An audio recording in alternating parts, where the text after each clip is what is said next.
Hey y'all, it's Joseph Lipper, and we're going to be going through an explanation of this Doubleverse 4-bar robot I've got here. My first robot, it was alright, it wasn't that great. This one is a lot better. So, let's go into how it works. So, my robot in 3 days, it was pretty good, but this one is so much better. I rebuilt because the robot in 3 days was okay, but I want something that was simpler and easier to code.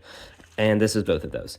So let's start with the double reverse 4-bar. This is basically, it gets its name from being two 4-bars that are stacked on top of each other, but one's backwards. And so this one goes from here to here. This one goes from here to here. And the cool thing it does is basically 4 bars go up, down, but they also kind of go forward, backward. The claw on the end goes forward, backward. But the cool thing is they kind of cancel out that forward, backward movement with each other. So this claw on the end stays vertically straight up and down, just like that. And that's kind of the whole point of this, because we're making vertical stacks here. So that's what we want. So this 4-bar works on 2 green motors here. They were red, but then I kind of just put green ones in and it worked. And the reason it worked, and it was just twice as fast, which was way better. But the reason it worked is because I have rubber bands here that are pulling it up. Gravity pulls it down. And so it's kind of counteracting gravity there. And so the reason this works is I have this triangle of rubber bands here. You don't need a triangle. You can get rid of the third one and just have a line. That works just fine as well if you can keep the rubber bands from falling off. But yeah, basically it stays wherever I put it. That's, your banding is usually pretty good. Now, what's going on here is how I control it is when I start the program, what's going to happen is it's going to zero. So it's going to go all the way down, hit the hard stop here, and then set that as a 0 point. So let's start it. There we go. Now it knows where it is. I use the encoders and the motors to control the arm, and that's perfectly precise enough. There's no rotation sensors or anything on that. I have a bunch of positions for the different heights. So I have the first height, second height, third height, fourth height, fifth height, and that's as tall as it can go. Now, if you're looking at this robot and you're I want to build something like that, I got some pictures down in the description. Just click the link. I'll send you a whole bunch of pictures and details on this to help you build something like it.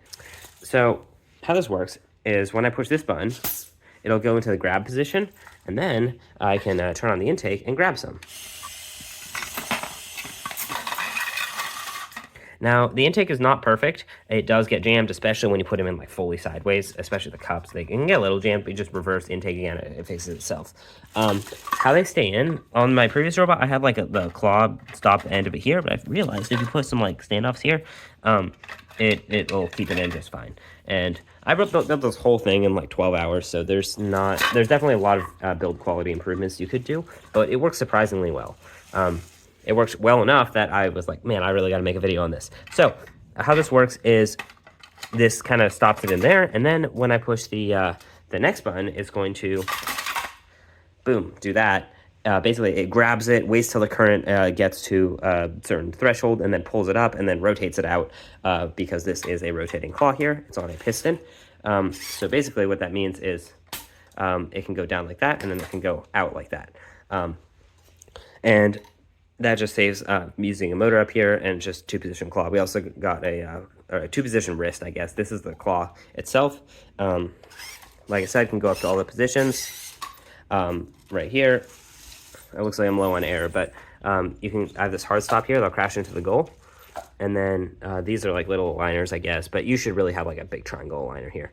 That would be way better. But yeah, you can see it lines it up. You just push the place button, and boom, you got it. The place just releases the claw, lowers this, and now it can just drive away. And it does that for all 5 levels. So then I can go back here, go here, intake.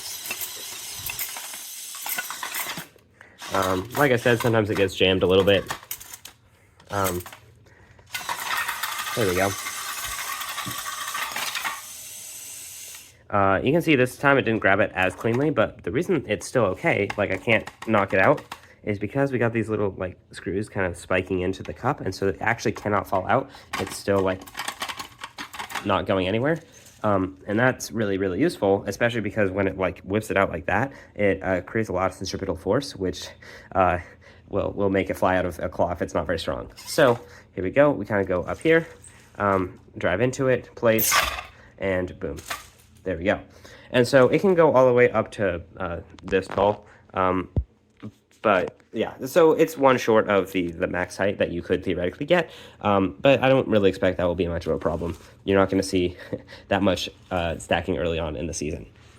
So that's kind of the overview of the robot. One more thing I did discover about the intake is you want to band it up. So I have a band here pulling intake up right here. And so what this is, why this works is, well, usually you want to band your intake down to get better compression on the game piece. But these game pieces are so weird shaped that when they get jammed in a weird position, having it banded up makes it kind of jump up a little bit out of the way.